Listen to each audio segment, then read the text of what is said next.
A viewer request this morning for DIY Danielle. How do you make a chili ristra? I certainly didn't know, and there are so many ways to do this, but I got my lesson from the folks at Sichler Farms.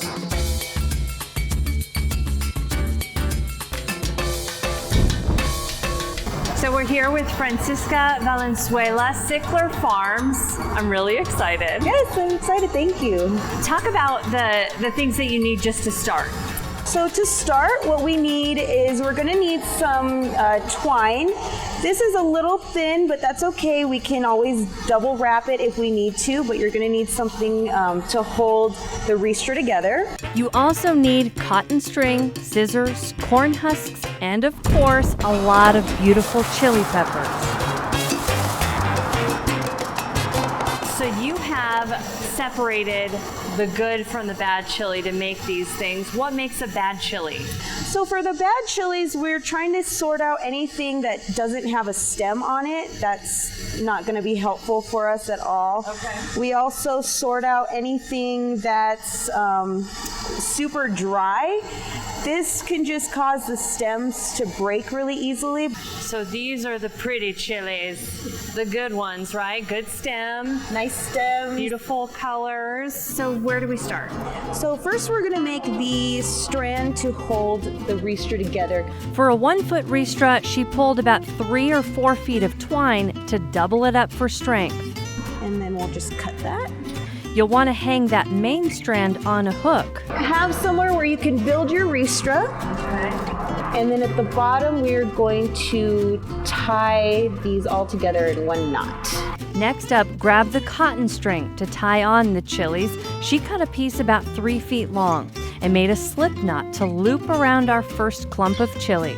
We always do groups of 3 for our chilies. So we'll get out something. I like to use, in my groups, chilies that are about the same size. Okay. Group the stems together and then watch this trick from the pro. Get their left hand to hold them all together. Oh, Freddy Krueger chili action. Exactly. Okay. And that way our hand is nice and stable and the chilies aren't going anywhere. Yeah. So when we put our little slip knot around it, we tighten them. As tight as possible without snapping the stems. I've got to get it right. There we go. I'm undoing it. When the chilies feel secure, you wrap it around about 4 times and tie it with a loop around the stems. Not necessarily a knot, but just a loop. Perfect. Yeah, that's great. And then just pull it tight. You'll create another cluster of 3 just about 2 inches down that same line of string, wrapping the string around each cluster about 4 times and finishing with that loop around the stems again. Each strand she made had about 6 or 8 clusters about 2 inches apart from each other, and you'll need at least 3 of these strands completed to build. Yes. She's already made a whole bunch of them for us. All right. I'm not above a cheat. Okay. Time to attach them onto that piece of twine hanging from the hook. We're gonna go right in the middle, get 2 on each side. And I've just put like maybe 1 chili through. Oh, okay. And it'll Rest. it'll rest right there. And then you're gonna wanna sort of braid the chilies around each other. Grab the next cluster on that strand and put a chili on either side of the main twine, then braid the chilies around each other again. You want to make sure to just not be too rough with this. That's okay if that happens. Are you? Does that happen? It does, definitely, Okay, which all is right. totally fine. You won't be able to tell. And then as you build, you kind of push it down as well so you don't get gaps. That is crucial.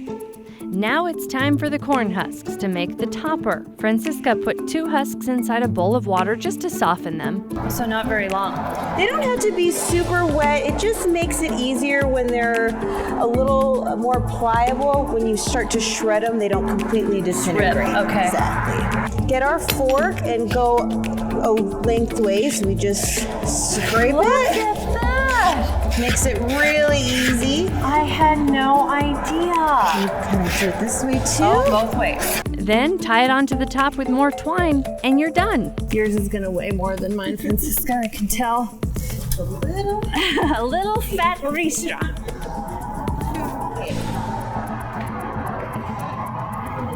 Now, almost 10 pounds. Almost 10-pounder. estimate it's an 8-pounder here. Oh, 7 pounds. 1, 2, 3. Oh, that's beautiful!